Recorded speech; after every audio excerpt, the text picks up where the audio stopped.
Сәлем достар, бүгінгі видеода мен сіздерге сүтті қыздың молочная девочканың оригиналды рецептімен бөлісетін боламын. Өте дәмді және өте жұмсақ болады, оған 100% сенімдімін. Міндетті түрде жасап көріңіздер. Ал енді менің арнама тіркеліп, және осы видеоға лайк басуды ұмытпаңыздар. Және де қоңыраушаны басып қойыңыздар. Ең алдымен бізге бір банка сгущенка қажет болады. Барлық ингредиенттерді осы видеоның описаниясынан қалдырып кетемін. Және де сгущенкаларыңыз айналайын немесе три желания болғаны дұрыс, және де буренка болса да болады. Менің жағдайымда ол буренка.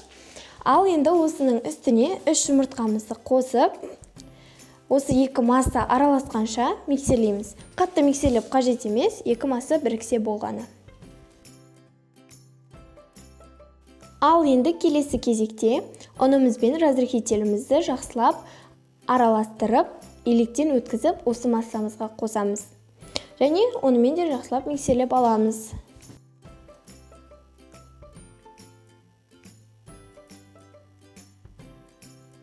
Жақсылап миксерленген масса осылай көрінуі қажет, яғни қатты сұйық емес және қатты қою емес.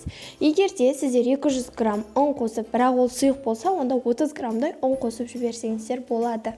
Енді пергамент қағазына 3 ас қасық осы массадан алып, жақсылап тегістеп, 200 градуста қызып тұрған пешімізге 7-10 минут аралығында пісіреміз. Яғни ол сіздердің пештеріңіздің мөлшеріне қарай. Яғни кейбіреулерінікі қатты қызып кетсе, кейбіреулерінікі жай болуы мүмкін. Сондықтан өздеріңіздің пештеріңізге қарай көресіздер.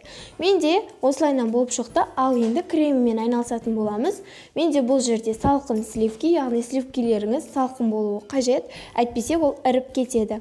Және осы сливкиді жақсылап миксерлеп аламыз. Творожный сыр қоссаңыздар болады, бірақ мен тек қана сливкидің өзімен ғана жасаймын. Енді біздің тортымыз жылжып кетпес үшін осының үстіне, яғни табамыздың үстіне кішкене крем жағамыз. Және ары қарай тортымызды жинап бастаймыз. Яғни кезектестіріп отырып, крем жағып, және де жаңағы піскен тестамызды қойып, ары қарай крем, сол секілді қылып жалғастырамыз. Бетін өздеріңіздің қалауларыңызша сәндесеңіздер болады.